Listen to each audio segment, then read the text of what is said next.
Rayukanmu a yau da gobe sun zamo jarin waɗansu, mutuwar mu a yau da gobe ta zamo noman waɗansu, yau yawanmu a yau da gobe ya zamo neman waɗansu, ƙuri'unmu a yau da gobe sun zamo mulkin waɗansu, yau hakinmu na yau da gobe ya zamo ga adon waɗansu, ba makwancin zama mu huta don muna a goyon waɗansu. Babu ‘yanci mu a gare mu, babu zaɓi kawai mu bi su, a wayi gari a gobe alkiyama za mu kwana.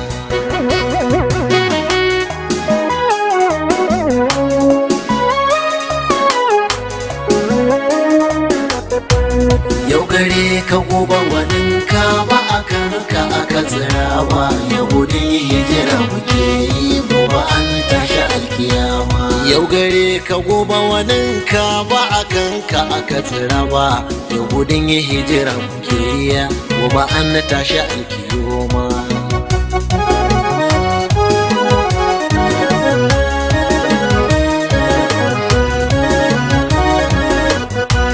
Marabara talaka da bawa an yi kaso yau a warwarewa, yaushe ne yaudara a kanmu, yaushe ne za ta warwarewa, yaushe ne za mu kauce kunci sasarin nan ya warwarewa, yaushe ne za mu samu dama tarnakin nan ya zan kwabewa, yaushe ne za mu samu yanci wai adala ta zagayowa. Yaushe ne za mu daina kuka don hawaye su bar zuwa, yaushe ne wai bugun zukata za su bar bubbuga da kawa, yaushe ne za mu samu yanci da mu kan ji ana sanarwa, yaushe za mu ɗanɗan romo na adala da kan faɗowa, yaushe ne za mu samu barci da sale tana fitowa.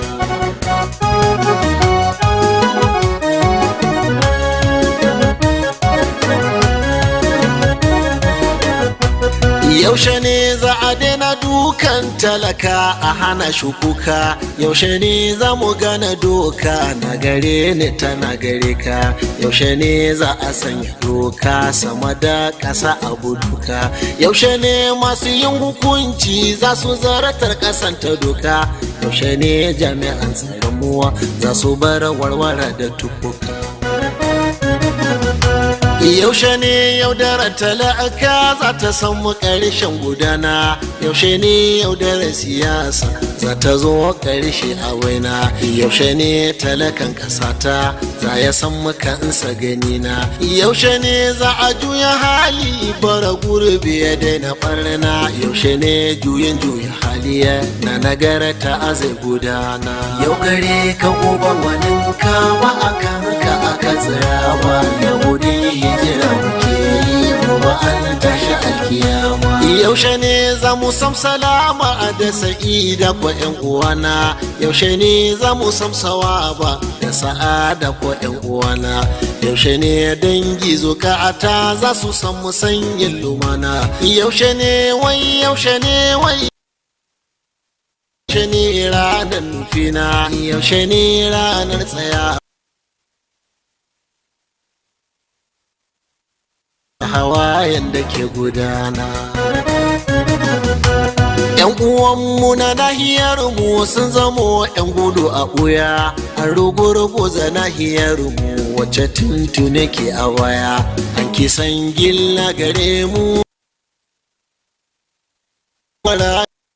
da biyu ba ilimin zamantakewa, matekun mu kauzawarawa ba wadata ta mai kulawa, wadata ta mai wadata na kasar mu ba su ganowa.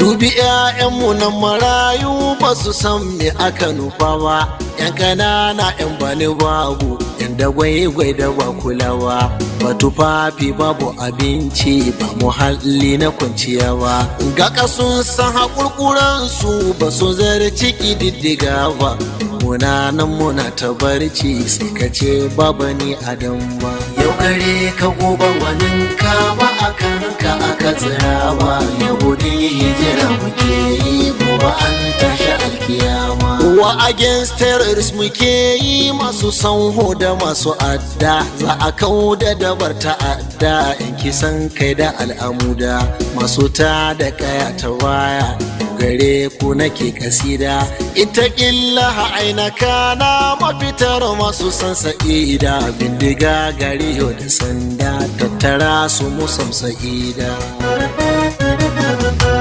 Ko ga mai yarbishe ta'adda sai da jin kai ake isarwa, kar mu bar 'ya'yan marayuwa a akuba rashin nutsuwa, da saraku da ma'azurta da mutanen garin mu kowa, mu kiyaye bara ta yara dan da su ne ake fakewa, in ba su yi ilimi ba yara babu mai kwanciya a inuwa.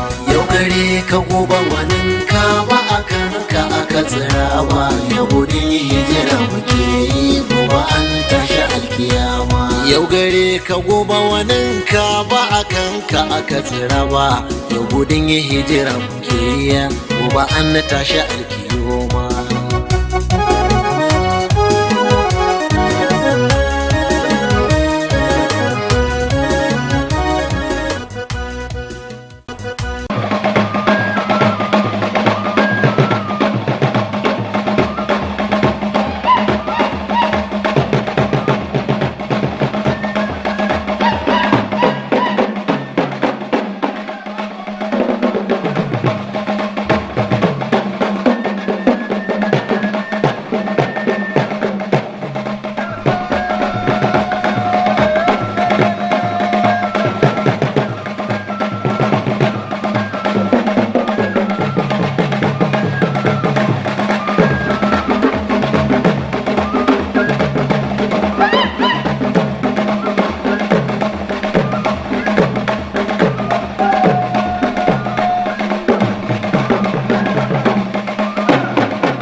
Turka shi wasu kaya sai a mali, wata miyar kuwa sai a makwabta.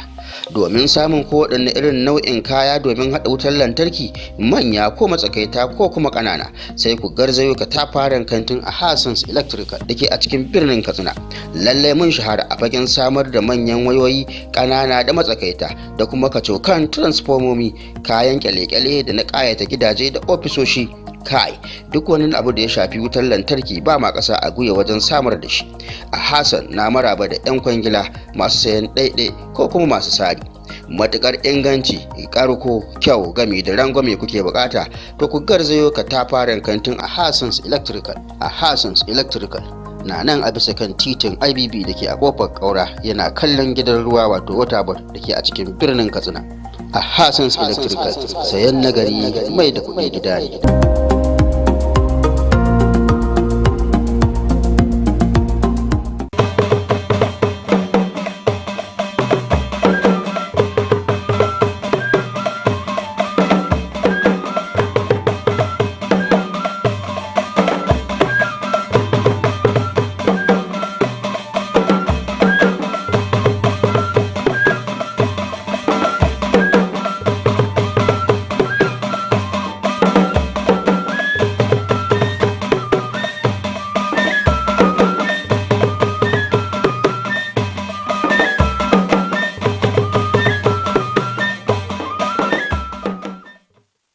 A labarun na daren yau, za ku ji cewa Majalisar Zartarwa ta Jihar Katsina ta amince da fitar da Naira miliyan 500 domin biyan kuɗin diyya.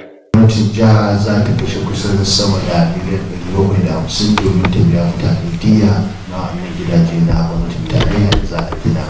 Hukumar aikin hajji ta ƙasa ta daidaita tsarin aikinta da manufar ƙasar Saudiyya ta hanyar mayar da harkokin hajji zuwa tsarin fasaha na zamani. Haka kuma za ku ji cewa manoma a jihar Katsina sun roƙi gwamnati da ta tallafa musu da kayan aikin gona na zamani domin ƙara haɓaka yawan amfanin gona.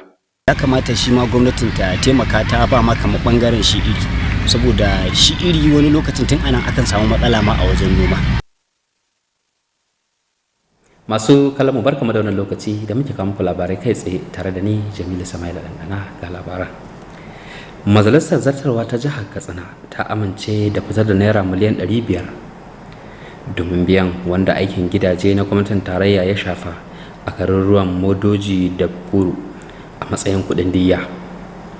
An amince da fitar da kuɗin ne yayin zaman majalisar a gidan gwamnatin jihar, wanda gwamnan jihar Duka Umar Radda ya jagoranta. Awal Halliru na da ci gaban rahoton.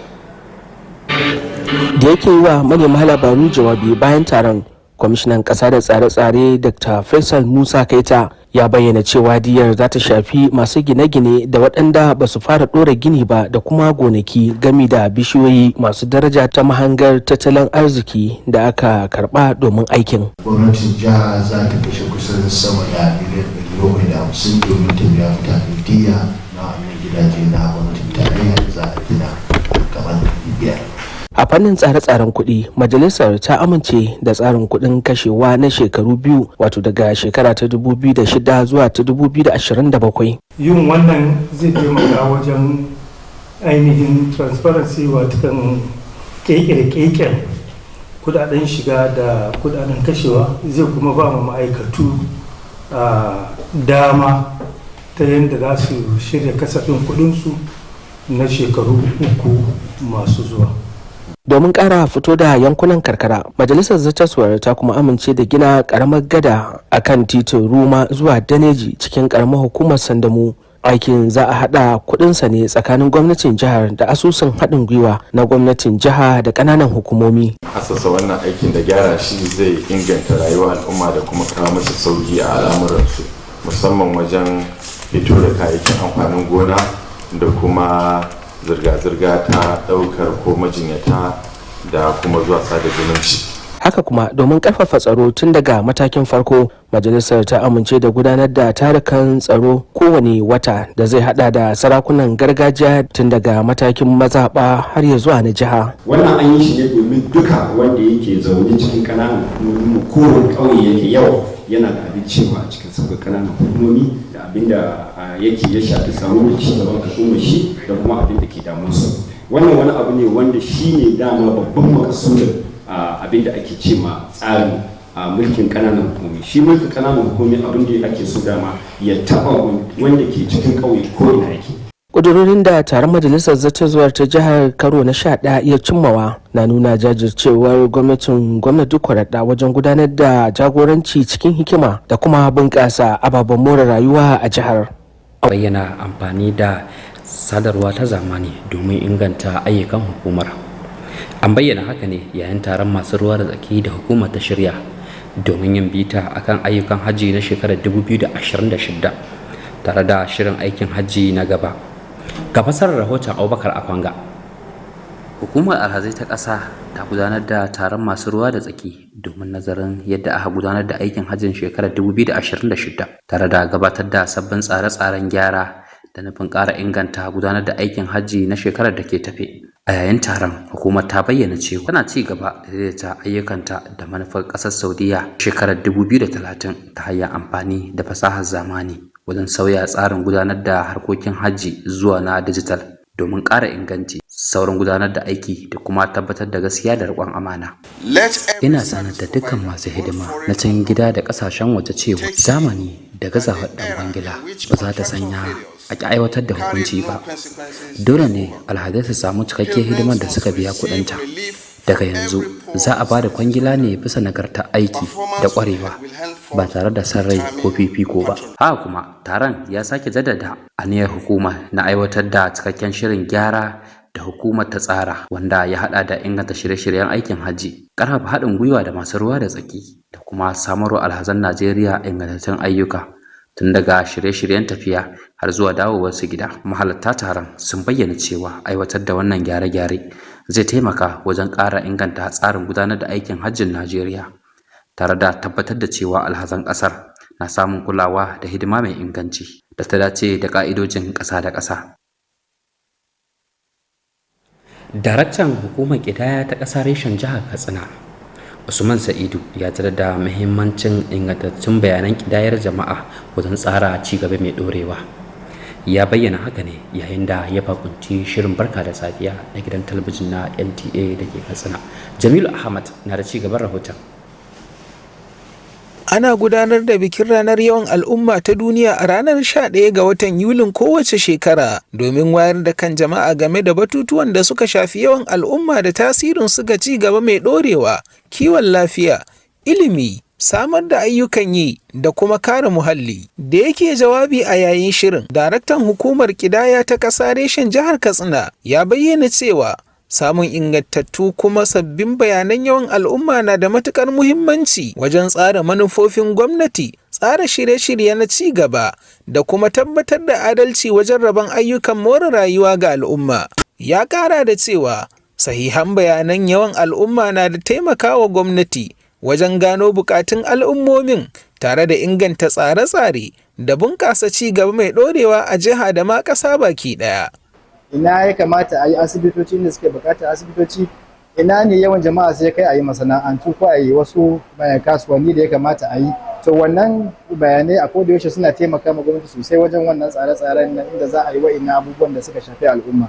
Ya yi kira ga mazauna jihar da su tara bayanai, yana mai jaddada cewa sahihan bayanai na taimakawa wajen ci gaban ƙasa da inganta rayuwar al'umma. Wannan bayanan da ake ɗauka tun daga haihuwar yaro yakan taimaka ma gwamnati ta yi tsare-tsare kamar yadda na ce, da an haifi yaro da muna fara yin mashi registration. Wannan registration da za ka yi a samu certificate, bayanan da ake ɗauka tun daga na yaron har ita uwar yaron yakan taimaka sosai wajen tsare-tsaren gwamnati. Saboda haka ina kira ga al'umma ko jama'a gabaki da a ba da gudunmawa sosai wajen tabbatar da an ba da duk wani bayani da hukumar muke nema wajen al'umma.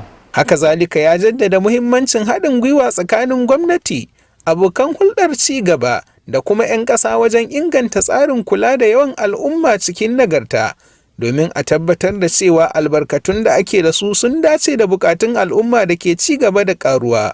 Daga Katsina, Jamil Ahmad, labaran NTA. Manoma a yankin Funtuwa da ke jihar Katsina sun yi kira ga gwamnatin jihar akan a samar musu kayan noma na zamani domin inganta harkar samar da abinci. Abdullahi Garba na da ci gaban rahoton.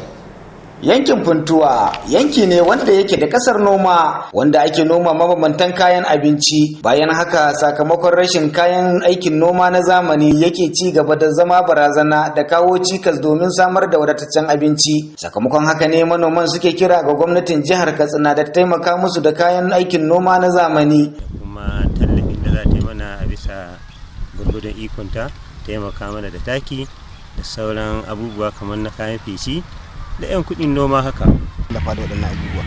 Ito ni kiran da zan yi ga gwamnatin yanzu game da wannan batun haka, ya kamata shi ma gwamnatin ta taimaka ta ba ma kamar bangaren shi iri, saboda shi iri wani lokacin tun anan akan samu matsala ma a wajen noma.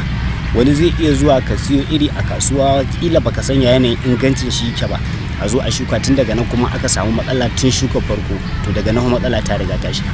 Haka kuma manoman sun ja hankalin gwamnatin jihar Katsina da tabbata cewa ta yi amfani da masarautun gargajiya wajen ba da tallafin noman, domin dai tallafin noman ya isa gare su kai tsaye, saboda masu unguwanni ko dagatai su ne kawai suka san manoman na ainihi. Trakoff. Jama'a idan an ba da abu a kawo mutane a tabbatar da ya je wajen su. Nan maga gwamnati ta taimaka mana da wannan abubuwa. In za ta bada ta san yadda za ta bada shi, ta rika zuwa hannun masu karamin karfi ba hannun iya masu. Manoman sun bayyana fatan su cewa idan har gwamnatin ta samar musu da tallafin, tabbas za a girbi kayan amfanin gona mai yawa. Sun kuma tabbatar da cewa yankin Funtuwa idan har gwamnati ta bada tallafin yadda ya kamata, zai samar da abinci a jihar Katsina da ma ƙasa baki daya. Daga Funtuwa, Abdullahi Garba a labarun yan. Masu kallon mu yanzu kuma sai labarin wasanni tare da Habib Hussaini.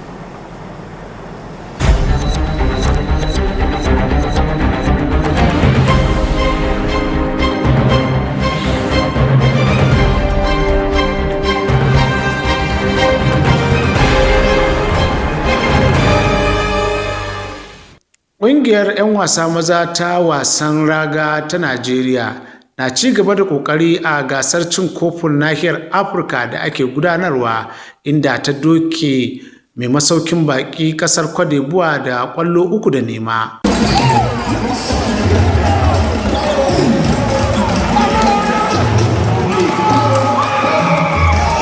A wasa na gaba kungiyar za ta kara ne da jamhuriyar Benin, inda take fatan ci gaba da nasarar da take samu a gasar. A yayin da ake ci gaba da shirye-shirye domin fara gudanar da wasannin kasashe renon Ingila wanda za a fara gudanarwa a birnin Glasgow na kasar Scotland, tawagar Najeriya ta bayyana cewar a shirye take domin ganin ta fafata, inda take fatan samun nasara a gasar. Idan muka dawo gida Najeriya kuwa, kungiyar Bayelsa United ta bayyana Abdul Maikaba a matsayin sabon mai horas da 'yan wasan kungiyar. Maikaba na ɗaya daga cikin shahararrun masu horar da 'yan wasa wanda suka samu nasara matuƙa, kuma ana fatan cewa zai farfado da martabar ita wannan kungiya ta Bayelsa United. A ci gaba da wasannin gasar cin kofin duniya na bana, mai ƙirƙe da kambu Argentina ta doke Ingila da ƙwallo 2-1. inda hakan ya bata damar shiga wasan ƙarshe da za ta kara da ƙasar Sifaniya. Ɗan wasan tsakiya na ƙungiyar Chelsea Enzo Fernandez da kuma ɗan wasan gaba na ƙungiyar Inter Milan da ke ƙasar Italy Lautaro Martinez su ne suka zira wa Argentina ƙwallaye, yayin da Anthony Gordon ya zira wa Ingila ƙwallo gudan da ta samu. Duk da wannan rashin nasara da ƙungiyar ta Ingila ta samu, hukumar ƙwallon ƙafa ta Ingila ta bayyana goyon bayanta ga mai horas da kungiyar wato Thomas Tuchel, duk da kuwa cewar wasu daga cikin tsaffin 'yan wasan kasar suna ganin cewa yanayin yadda yake tunkarar wasanni akwai abin tambaya kuma yana fama da kalubale matuƙa, inda suke ganin cewa dabarunsa na wasa gaskiya ba sa tafiya yadda ya kamata. Habib Hussein, labaran NTA. Masu kallon mu iyakacin labaran kenan cikin harshen Hausa. Jamilu Sama'ila Ɗanɗana ke cewa mu kwana lafiya.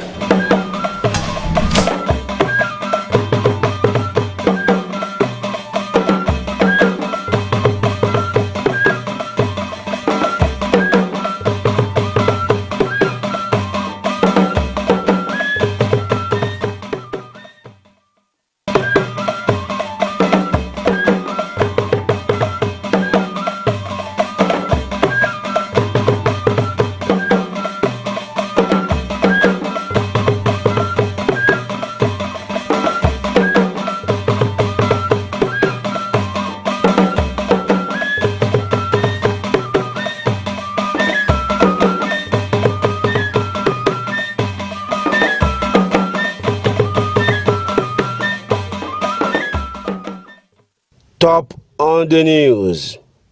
Katsina State Executive Council approves 500 million naira for compensation payments. Government has secured over 75 to 80,000 hectares of land, and the government is paying close to 1.5 billion naira for this due compensation. National Hajj Commission complies with Saudi Arabia Hajj digitization policy. Let every service provider, both foreign and local, take heed that the era in which contractual failures carried no consequences is over. Plus, farmers in Katsina appeal for government support with modern farming equipment to boost productivity. Farmers have been calling that such assistance haven't been reaching them. I would like to call the government to use our local rulers. Our local rulers, they are the ones that know the real farmers. Good evening, viewers, and thanks for joining Nta Katsina News. Tonight, I am Usman Gambo with the news. You can watch us live on YouTube, Nta Katsina, and Facebook, Nta Katsina 8. The news in details. Katsina State Government has approved the payment of more than 500 million naira in compensation to persons affected by the Modoji Bakura Federal Housing Project. The approval came during the 11th regular meeting of the State Executive Council held at the Government House Katsina, led by Governor Diko Umarada. Government House correspondent Awal Aliru has the report. Briefing newsmen after the meeting, the Commissioner for Lands and Physical Planning, Dr. Faisal Musa Keita, explained that the compensation will cover developed and underdeveloped structures, farmlands and economic trees acquired for the project. Government has secured over 75 to 80,000 hectares of land, and the government is paying close to 1.5 billion naira for this due compensation. In the area of fiscal planning, the Council adopted the 2026-2027 mid-term expenditure framework. The approval was aimed at providing fiscal discipline, resource allocation efficiency, policy consistency, and accountability in public expenditure management. It will further enhance coordination among MDS, promote collaborations and harmonization of sectoral plans, and support the use of reliable data on economic projections and sectorial analysis in budgeting and expenditure. To open up rural areas, the council also approved the construction of million. And more importantly, this project formed part of the campaign promises of His Excellency Malam Dukwa Umarada during his campaign tour in 2003 general elections. Similarly, in a bid to strengthen security at the grassroots, the council approved monthly security meetings involving traditional rulers from ward to state level. The significance of this decision is that the local government system of Katsina today has now been transformed to take cognizance and carry along our traditional administration into the local government system. And that is one of the major texts of grassroots administration all over the world. The resolutions of the 11th State Executive Council meeting indicate Governor Dukwara's drive towards prudent management and strategic infrastructure development in Katsina State. Awal Haliru, NTA News. The National Hajj Commission of Nigeria, NACON, is fully aligning with Division 2030 mantra of the Kingdom of Saudi Arabia by digitizing all its operations in line with solution-driven reforms. This is one of the major resolutions reached at a stakeholders summit aimed at reviewing the 2026 Hajj exercise with commitment to full implementation of the Commission's blueprint on future Hajj pilgrimage. Correspondent Abakar Akwanga reports. The 2026 Hajj operations may have come and gone with a huge success, but not without some gaps. These are now provoking conversation at a stakeholders summit on 2026 Hajj review and the NACON reforms agenda. Stakeholders are now passionate in optimizing the deployment and use of digital platforms in all Hajj operations to reduce encumbrances and professionalize services in line with current Hajj reforms. Let every service provider, both foreign and local, take heed that the era in which contractual failures carried no consequences is over. Pilgrims must receive relief for every poor services rendered. Performance will henceforth determine patronage.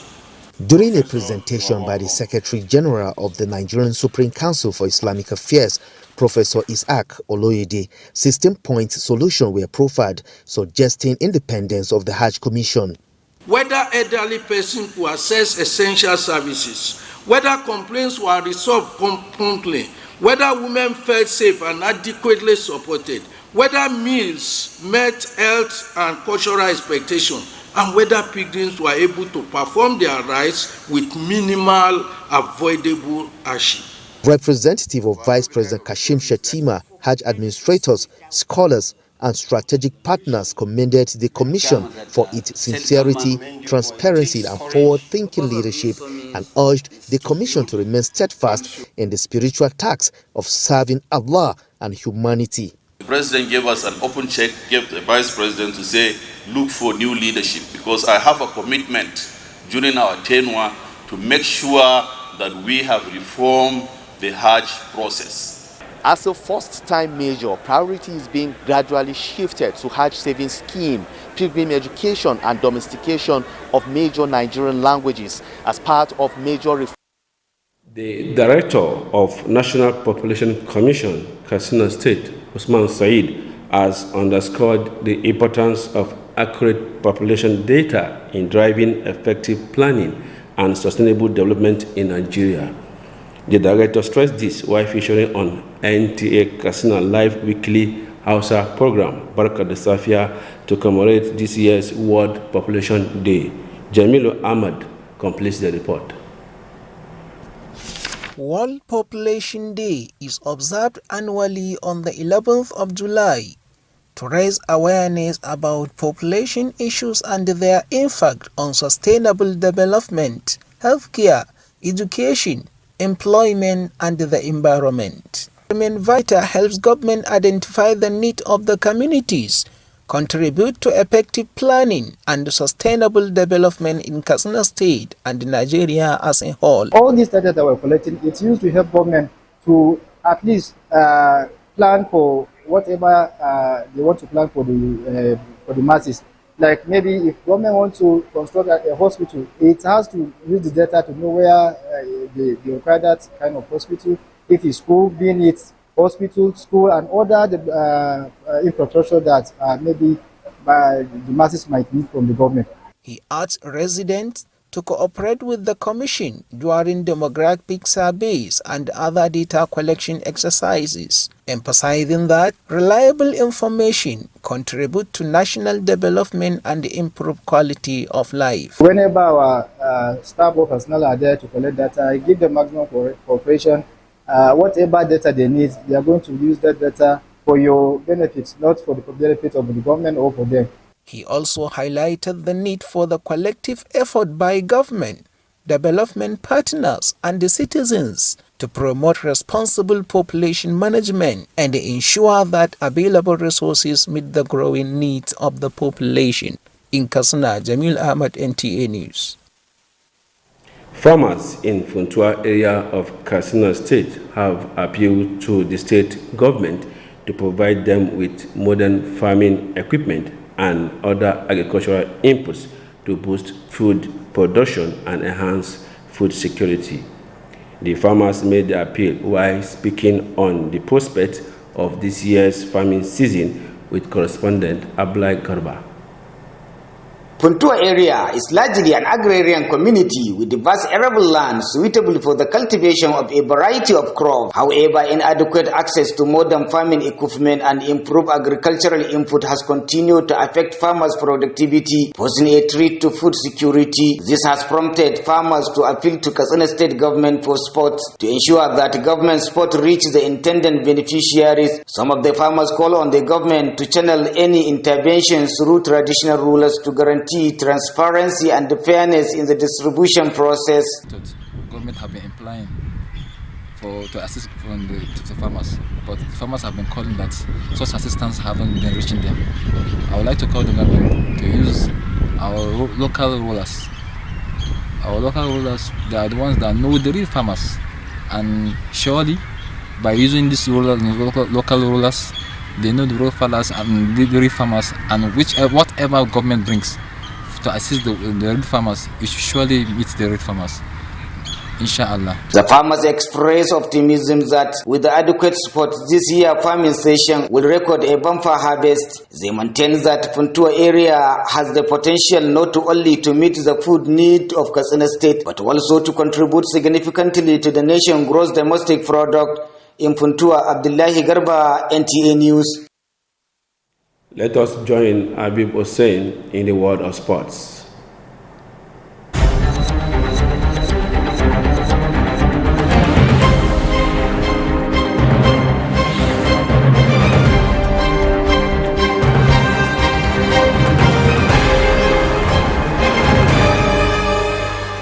Nigeria's men's volleyball team has continued its impressive campaign at the 2026 African Nations Cup with a straight sets victory over host Cote d'Ivoire.